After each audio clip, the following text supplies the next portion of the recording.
आज हम बात करने वाले हैं cation exchange and cation exchange capacity के बारे में। तो चलिए समझते हैं इसके कॉन्सेप्ट को। जनरली आप लोग ये बात बहुत अच्छे से जानते हैं कि जो सोयल कोलोइड्स होते हैं वो आपके नेगेटिवली चार्ज होते हैं, यानी क्ले या ह्यूमस ये आपके कैसे नेगेटिवली चार्ज होते हैं। तो यहां पर आप देखिए क्ले जो है जो कि आपको नेगेटिवली चार्ज नजर आ रहा है। इसके साथ ही साथ अगर बात करें इसके चारों तरफ आपको सोयल सॉल्यूशन जो है आपका नजर आ रहा है। अब बात करें आयंस की, आयंस यानी जिनके ऊपर क्या है पॉजिटिव या नेगेटिव चार्ज होता है। तो जिनके ऊपर नेगेटिव चार्ज होता है उन्हें हम कहते हैं अनायन, और जिनके ऊपर पॉजिटिव चार्ज होता है उन्हें जनरली कहा जाता है आपका कटायन।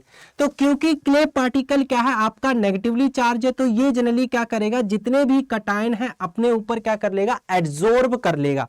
इसी तरीके से कटायंस आपके सोयल सॉल्यूशन के अंदर भी प्रेजेंट है।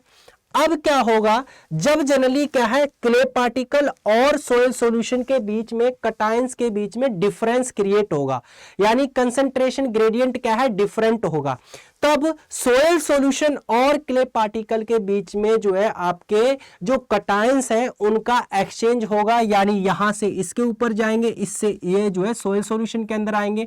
इसी को हम क्या कहते हैं, कटायन एक्सचेंज कहते हैं। यानी सोयल सॉल्यूशन से क्ले या ह्यूमस पर चिपकना या क्ले या ह्यूमस से सोयल सॉल्यूशन के अंदर आना, यही आपका क्या कहलाता है, कटायन एक्सचेंज कहलाता है। कटायन एक्सचेंज क्लियर हुआ। कटायन एक्सचेंज आपका कैसा जनरली रिवर्सिबल प्रोसेस होता है, ये बात आप यहां पर देख सकते हैं। ठीक है, अब बात कर लेते हैं कटायन एक्सचेंज कैपेसिटी की।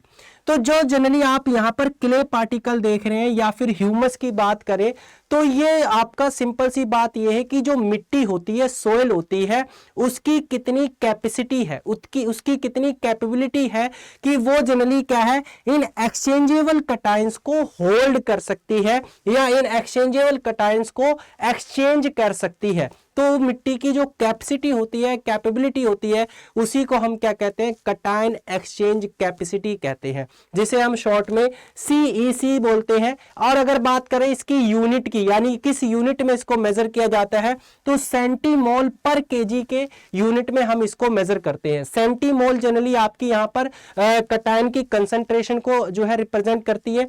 जो P जो है यहाँ पर आपका प्रोटॉन यानी कि पॉजिटिव चार्ज को रिप्रेजेंट कर रहा है, और केजी का मतलब 1 किलो मिट्टी, यानी 1 किलो मिट्टी जो है वो कितने एक्सचेंजेबल कटायंस को होल्ड कर सकती है या एक्सचेंज कर सकती है, वही आपका कटायन एक्सचेंज कैपेसिटी कहलाता है। आई होप आपका कॉन्सेप्ट क्लियर हो चुका होगा। इसी तरीके के कॉन्सेप्ट को लिए चैनल को सब्सक्राइब कर लेंगे, नोटिफिकेशन बेल को ऑन कर लेंगे।